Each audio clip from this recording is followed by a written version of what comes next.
Unidos com Israel ou não, eles vão continuar ainda tendo essa relação tanto de proximidade, principalmente Trump e Netanyahu?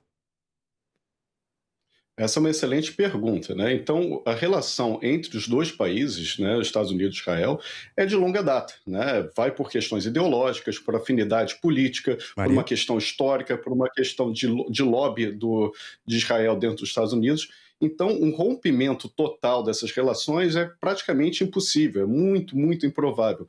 Agora, de fato, uma aproximação tão próxima quanto a gente está vendo de Trump com Netanyahu pode sim ser um pouco prejudicada, porque ficou muito claro que o interesse nessa guerra, né, os Estados Unidos entrou nessa guerra, que por causa de Israel, né, não houve um interesse tão latente assim para os Estados Unidos entrar. Ele foi atendendo os interesses de Israel, que tem o interesse de fazer uma hegemonia geopolítica naquela região. Então, uma vez que não deu certo, isso gerou muitos custos para o Trump, né, e eu concordo plenamente com a análise que foi feita do nosso correspondente. É muito difícil ele recuperar a tempo esse prestígio que o Trump tinha há 1 ano e meio atrás, há 2 anos atrás, mas piorar sempre é possível, né? Então já está precificado mais ou menos que uma das casas, que é o Congresso, os republicanos vão perder a maioria, só que está em jogo uma segunda casa, o Senado, que pode ser que eles percam também, é mais difícil, mas existe isso. Então, eu acho que cada vez mais, né, o Trump vem sendo criticado para botar Israel em primeiro lugar, né, ao invés de Make America Great Again, né, Make Israel Great Again. Então, ele está sendo muito criticado, inclusive pela sua própria base mais ideológica, que é esse MAGA, de colocar os interesses de outro país acima dos Estados Unidos. E isso, para ele, seria um suicídio político muito grande. Então, podemos ver, sim, uma distensão, mas agora um separamento, uma separação completa, né? Eu acho um abandono, eu acho muito, muito improvável. Finalizar, eu quero fazer uma pergunta para os dois.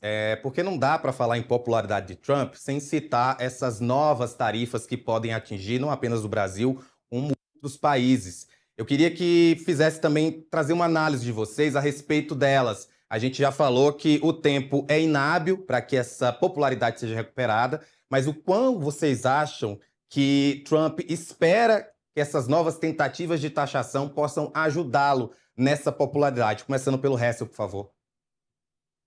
Olha, Rafa, a gente já foi provado que a aplicação de tarifas, não só contra o Brasil, contra outros países, foi um verdadeiro tiro no pé. Então, o governo americano corre o risco de cair no mesmo erro novamente, de tarifar, no caso, o Brasil. E por que a gente tem que destacar o Brasil nesse momento? Porque a relação comercial entre Brasil e Estados Unidos, ela é muito importante, não desconsiderando outros países que se relacionam aqui com os Estados Unidos, com o governo americano. Mas o Brasil ele tem um destaque especial porque ele é o segundo player da produção de alimentos do mundo. E o Brasil, querendo ou não, exporta materiais importantes para a sociedade, né? Para a sobrevida do americano no seu dia a dia. Aí eu estou falando de café, eu estou falando da laranja, isso faz parte da mesa, né? Da cesta básica do americano. E se a gente sair um pouco também dessa questão, né, da base da pirâmide, quando você vai para o topo, e aí a gente está falando da aviação executiva e comercial, em que nós temos aí a Embraer, aí o negócio complica ainda mais, né? Além de você atingir a base da pirâmide, que o americano hoje depende do avião para voar, nós temos muitos aviões em companhias aéreas comerciais voando aqui nos Estados Unidos. Então, se de uma hora para outra resolve aumentar essa tarifação, essa taxação em tudo que se vê pela frente vindo do Brasil, vai ser realmente um erro crasso da falta de inteligência, para a gente não dizer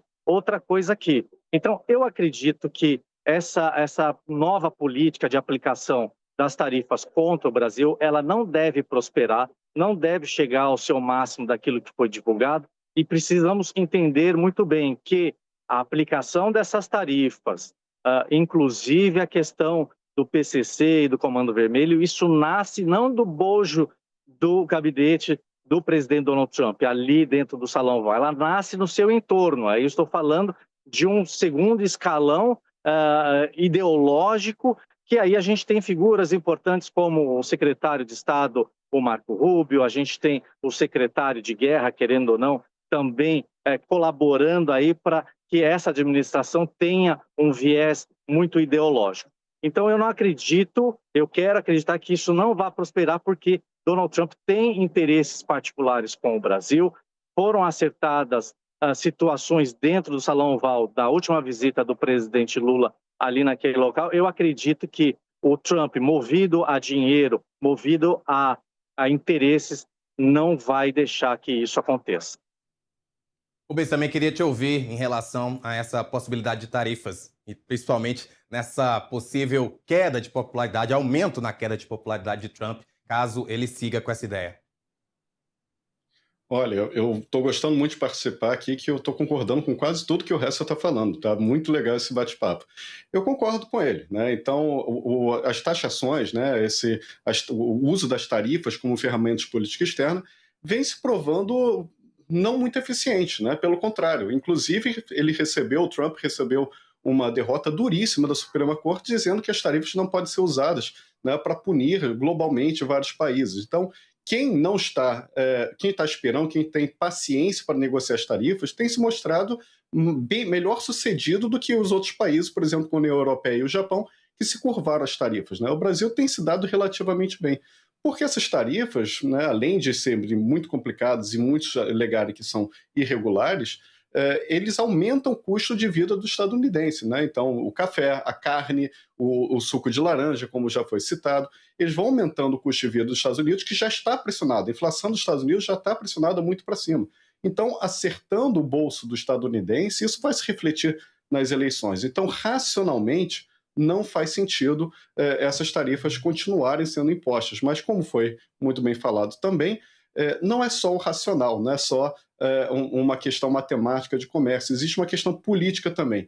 Os Estados Unidos não conseguem, a política externa dos Estados Unidos não consegue ser explicada sem a participação do Marco Rubio, que é um descendente cubano. Ele olha para a América Latina como se fosse uma da prioridade dele, né? Ele quer fazer um projeto, né, de alinhamento de toda a América Latina, e uma vez que a gente tem eleição esse ano, aí a gente pode ver sim algumas atitudes mais voltadas para a ideologia, mais voltadas para a pressão política, mesmo que isso seja prejudicial pelo lado comercial, pelo lado racional da coisa, né? Então a gente não consegue entender a relação dos Estados Unidos com o Brasil sem passar por esse plano do Marco Rubio de fazer um alinhamento total do que ele entende que é o quintal dele, né? Que é a América Latina.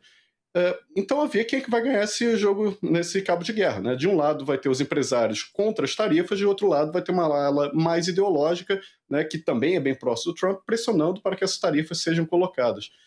Uma vez que a gente tem eleição nesse ano, tudo pode acontecer, né? Tem eleição nesse ano no Brasil e lá. Então, isso vai ser um cálculo político além de um cálculo comercial. A gente não consegue entender por um lado só.